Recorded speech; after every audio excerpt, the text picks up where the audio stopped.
Il en est de même plusieurs autres, dont l'article 28, la responsabilité des chefs militaires et autres supérieurs hiérarchiques. Ainsi, en particulier, il y a lieu, Monsieur le Président, de considérer que les faits du 28 septembre 2009 passent avec brio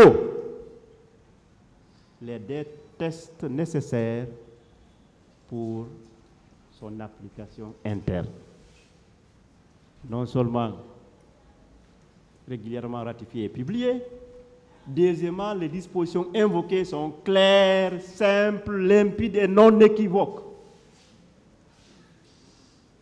Monsieur le Président, c'est pourquoi nous honorons de rappeler la pertinence des motifs que nous avions invoqués. Les accusés ici présents l'ont été sur la base de l'article 28 du statut de Rome. C'est aussi la qualification qui était retenue à bon droit par la commission d'enquête. Il est dit, permettez-moi, une des rares fois, je vais lire, il est raisonnable de conclure que les crimes perpétrés le 28 septembre 2009 peuvent être qualifiés de crimes contre l'humanité. Ces crimes s'inscrivent dans le cadre d'une attaque généralisée systématique lancée par la garde présidentielle, les gendarmes chargés de la lutte anti-drogue et du grand banditisme et des miliciens, entre autres, contre la population civile. La commission conclut aussi qu'il existe des raisons suffisantes de présumer une responsabilité pénale de certaines personnes nommées dans les rapports, soit directement ou soit en tant que chef militaire ou supérieur hiérarchique. À cela s'ajoute également l'examen préliminaire par le bureau de la Cour pénale internationale, bureau du procureur, le 14 octobre 2009, en vertu de l'article 15 du statut de Rome. Vous avez vu ici, c'est pourquoi je salue l'honnêteté de certains accusés ici et même des témoins. Beaucoup d'entre eux vous ont dit ici, nous reconnaissons que c'est une attaque généralisée commise par certaines forces de défense sur les populations civiles. Là, ça a été fait de manière expresse devant vous ici.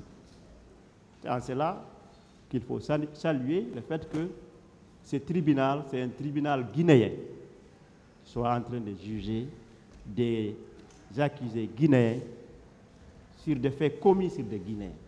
Donc, je crois que la solution pourra être vite trouvée en vue d'une réconciliation nationale des filles et fils de ce pays.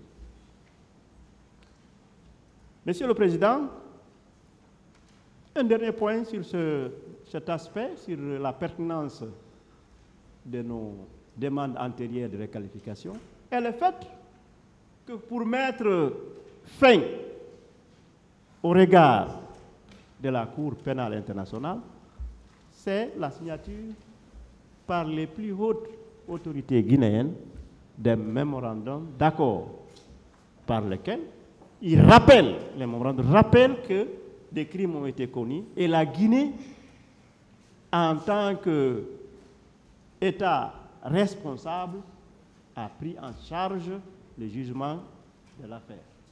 Et la signature a mis la CPI en retrait de cette affaire. Chose que nous saluons. Nous avons toujours milité pour qu'il y ait des crimes contre la qualification de crime contre l'humanité. Nous n'en faisions pas l'objectif que l'affaire soit forcément jugée par la Cour pénale internationale. Nous saluons, comme je l'avais dit tantôt, la justesse également des réquisitions du ministère public. Nous n'allons pas nous attarder là-dessus.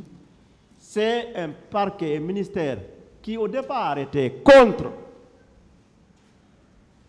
la qualification de crimes contre l'humanité, mais au vu des faits, au vu de leur gravité et de leur imputabilité vers les accusés, le ministère public s'est ravisé et à bon droit a demandé à ce que ces faits-là soient qualifiés de crimes contre l'humanité. Nous n'allons pas nous y attarder. On ne peut pas être plus royaliste que le roi. Le ministère public, avec brio, nous espérons, fera état de ces questions-là. Donc, en tout état de cause, Monsieur le Président, nous voyons une concordance de la définition des crimes contre l'humanité avec les faits du 28 septembre 2009. L'article 7 nous dit, au fin du présent statut, on entend par crime contre l'humanité l'un quelconque des actes ci-après, lorsqu'il est commis dans le cadre d'une attaque généralisée ou systématique, lancée contre une population civile et en connaissance de cette attaque. On parle de meurtre, de torture, des actes qui ont été sont poursuivis ici, au départ pour des crimes ordinaires, mais maintenant, pour nous, pour des crimes contre l'humanité. Réveillez, M. Camara, réveillez-le. Monsieur le Président, cette définition, il importe de voir 3 éléments simplement. Il faut qu'il y ait une attaque généralisée ou systématique. Il faudra qu'elle soit dirigée contre une population civile. Il faut qu'il y ait le mens rea, la connaissance de cette attaque. Monsieur le Président, il est dit ici une attaque soit généralisée ou soit systématique. Mais notre cas est un cas d'école. Les faits du 28 septembre vont au-delà. Elle ne prend pas la question d'alternative. Elle cumule le caractère généralisé et systématique. Alors que la conjonction ou permettait l'un ou l'autre. Ce jour-là, comme je le disais tantôt, il suffisait d'être civil et être au stade pour faire objet de tortures, de viols et de disparitions. Et c'était également généralisé par le nombre de victimes, par le modus operandi. La nature des infractions nous fait croire que ces personnes-là qui commettaient ces actes ne le faisaient pas au hasard. Donc, première condition, il faut qu'il y ait une attaque généralisée. Et nous avons vu que si on colle au fait, l'attaque était bel et bien généralisée ou systématique. Le second point, il faut que cela soit dirigé contre une population civile. Monsieur le Président, là également, ce n'est pas pour rien, on n'écrit pas crime contre l'humanité tous les jours. Il faudrait un certain seuil. Dans la population civile, on ne vise pas des civils isolés. Le collectif prédomine ici sur l'individuel. Et on voit très bien que ce jour-là, de la présence des accusés ici, des témoins, la diversité nous fait dire qu'il ne s'agissait pas de civils isolés, mais d'un groupe de civils. Donc, ce point également est respecté dans ce cas d'école que nous appelons les massacres du 28 septembre 2009. Mais, comme on le sait, en matière pénale, l'un des éléments les plus saillants, c'est l'aspect psychologique. Il faut qu'il y ait une connaissance de cette attaque. Monsieur le Président, c'est là où intervient tout le caractère concerté, planifié de l'attaque du 28 septembre 2009. Nous avons vu ici